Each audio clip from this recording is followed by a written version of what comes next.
Episode 235, The Unexpected Winner.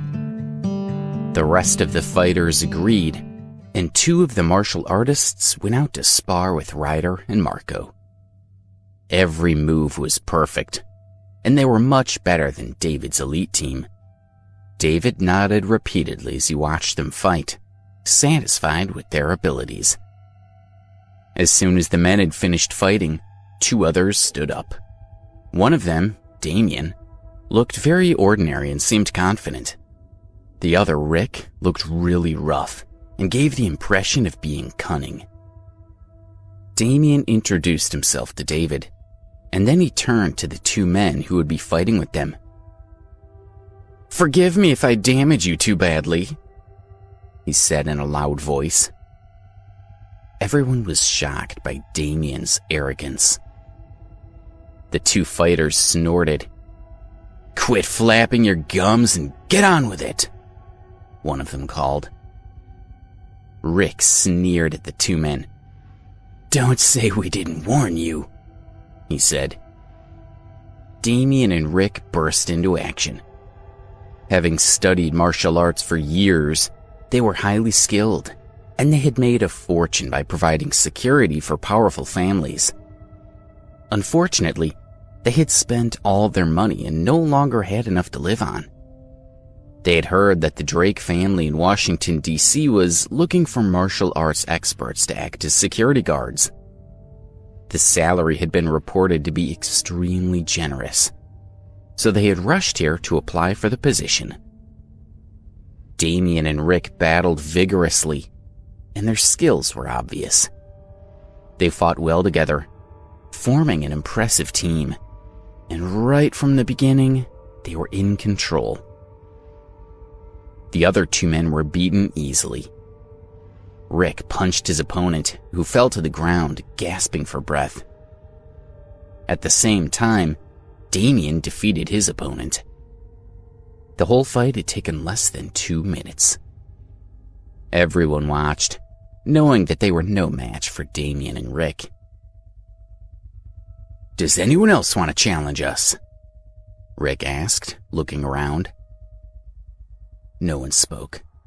Although none of them liked Ryder and Marco, they knew they couldn't beat them, so they didn't dare say anything. David walked over to Damien and Rick. "Clearly these two men have outstanding skills," he said. "So I'm offering them a place in my security team." He turned to the two men. "Will you accept?" "As long as the money's good," said Rick, shrugging. "If you pay us well enough, we'll work for you." Someone coughed loudly, drawing attention. A middle-aged, slightly plump man stepped forward. Rick looked him up and down, clearly unimpressed. "Do you have a problem?" he asked.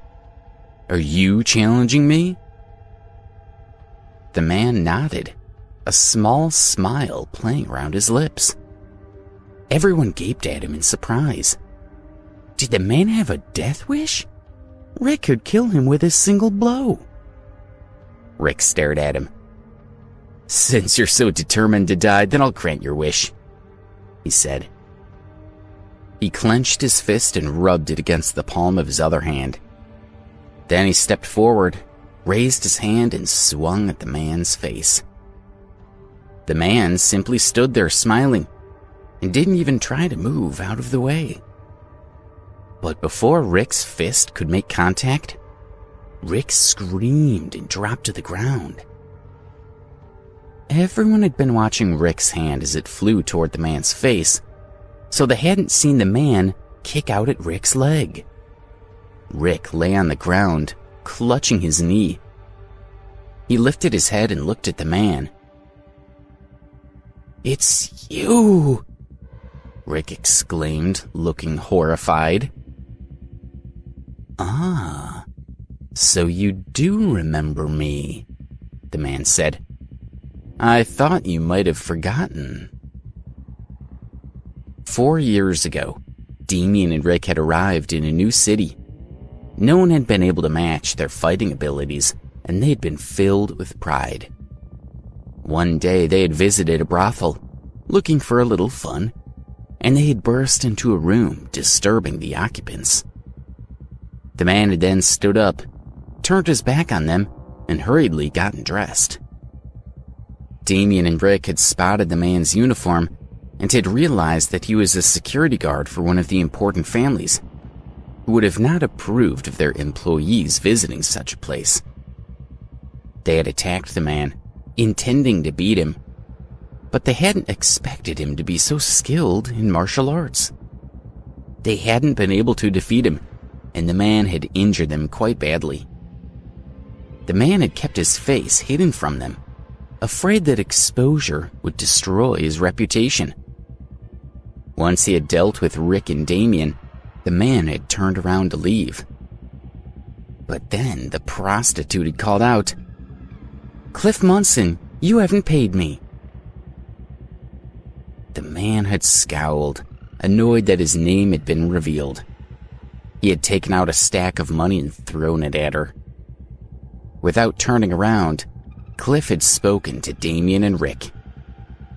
"If you even think about telling people about this, I will make you pay."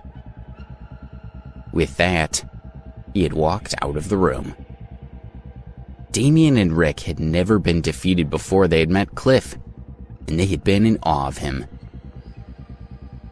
Rick stared at Cliff. "Mr. Munson," he said. "I'm sorry. If I'd known it was you, I would have never offended you." Damien also apologized. "Please forgive us. We didn't mean to disrespect you."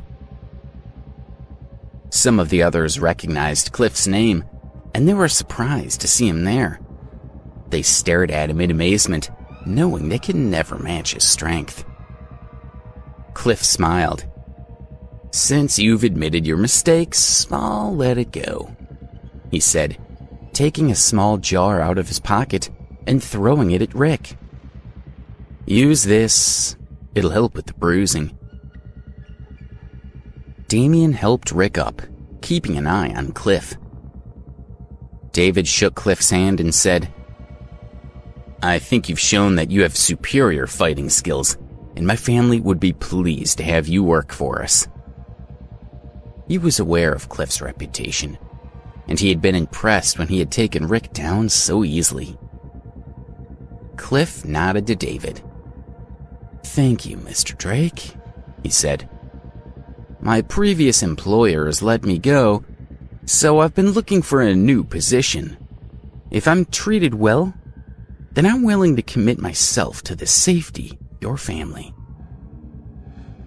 Everyone was shocked that anyone would fire someone as experienced as Cliff. But 6 months ago, Cliff's secret trips to the brothel had been revealed, and the head of the family he had worked for had told him to leave. He had wandered aimlessly for a while, and then, when he had learned of David's intention to hire more security, he had decided to come to Washington, D.C. David was thrilled. "I promise that, for as long as you work for the Drake family, you will have a comfortable life. I'll need to speak with my father to determine the specific salary, but do we have an agreement?" Cliff was satisfied.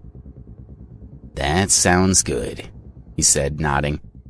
"I will work for the Drake family." David clapped his hands and said, "Well, that's settled." He turned to the other martial artists. "I was also impressed by your abilities, so there are positions here for you if you want them." He paused. "Of course, your salary will be lower than Cliff's."